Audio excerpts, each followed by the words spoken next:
Hi, Dan Sussman here.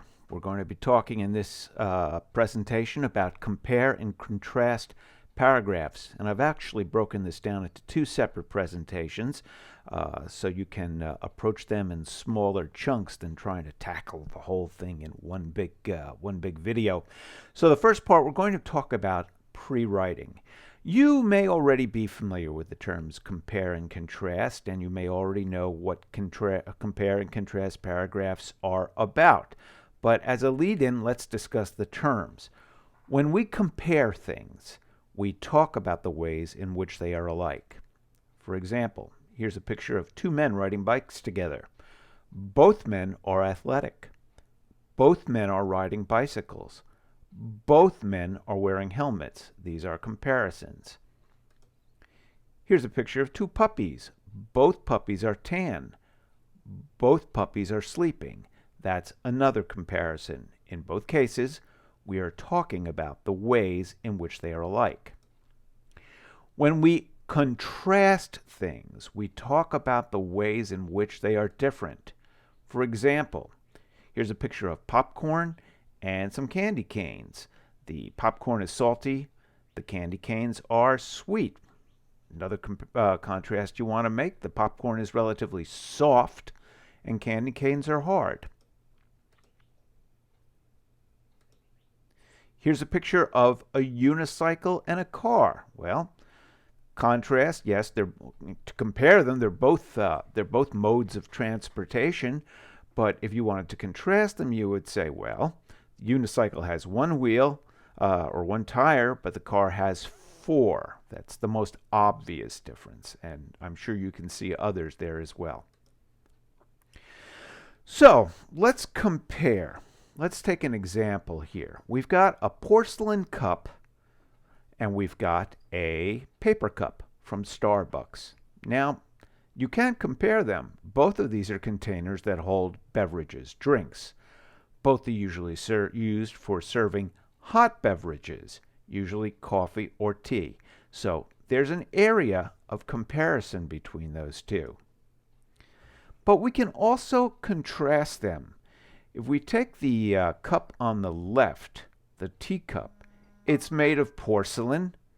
It's very old in all likelihood. It's delicate or fragile. In other words, if you drop it, it will break. And it's a valuable keepsake. That is to say, it's something that might be handed down generation to generation in your family. It's something you want to hold on to. The Starbucks cup, on the other hand, it's made of paper.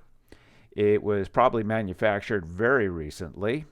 It's sturdy. If you drop it, it won't break, and it's sturdy enough to hold hot liquids, even though it's made of paper. But it's a cheap throwaway. Nobody would take a paper Starbucks cup and hand it down as some sort of family keepsake. So these are ways in which these two objects are different.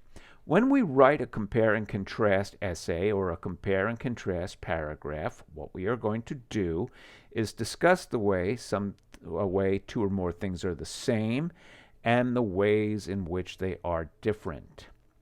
So, as in all things with writing, you want to start off by organizing. You don't want to just jump in and write, particularly if you are just feeling your way through the English language as a new language for you.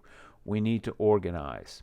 So, one way to do this, and there are several, and we'll discuss them, is graphically.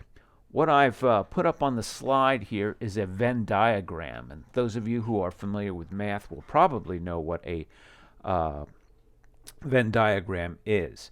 On the left side, we have a circle that in which we have the porcelain cups domain and things that are unique to the porcelain cup. So I put porcelain, old, delicate, valuable, keepsake over there.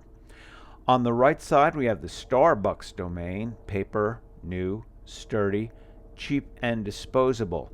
And please note that there is symmetry, there is balance.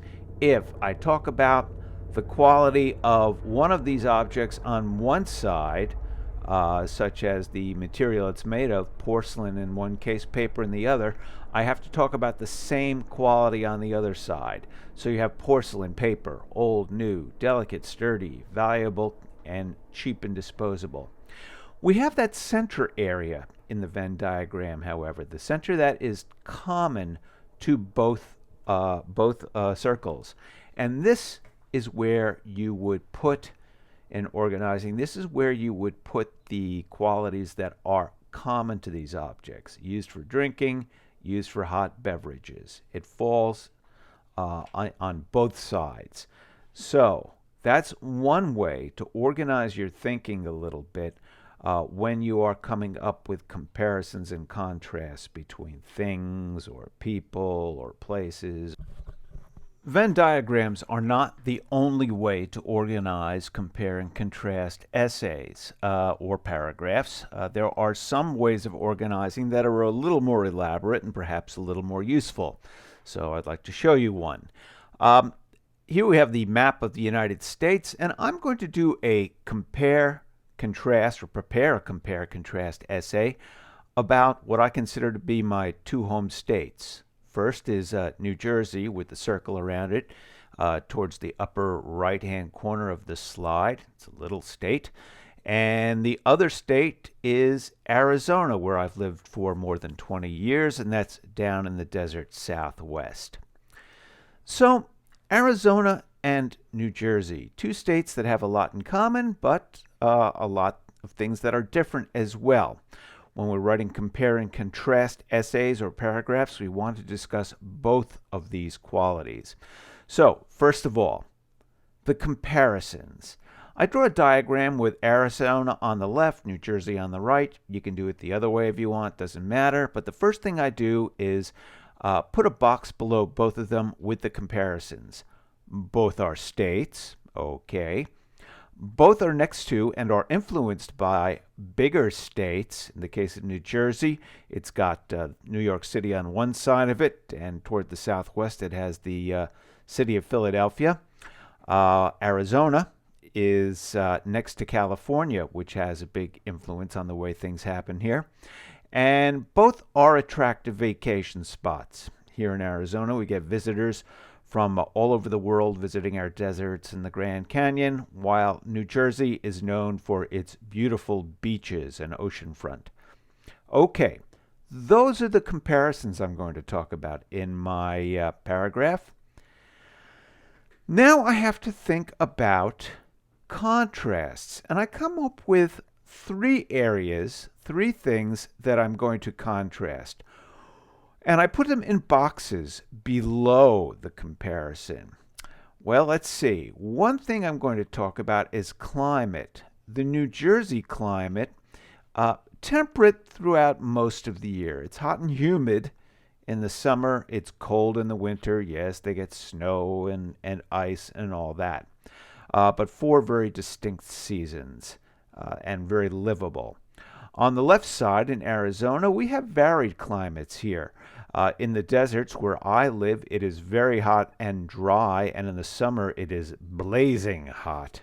And in the mountains, not far from the deserts, however, it's much more temperate. They have more of a four-season year with autumn and winter and snow and ice and all of that. So there's climate. That's one quality I want to compare, or contrast rather, between New Jersey and Arizona. Another contrast is size. New Jersey over on the right, physically, it is one of the smallest states in the United States. While it's very populous, it's not very big physically. It's only almost 7,800 square miles. Arizona, on the other hand, is very big, 114,000 square miles. That is 14 times the size of New Jersey. More than 14 times the size of New Jersey, I think. Maybe not. And then we have the topography.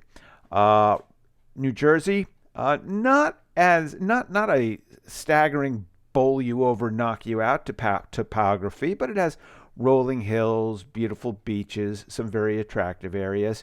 Whereas Arizona, big drama, deserts, impressive mountains and forests, canyons, very, very dramatic landscape.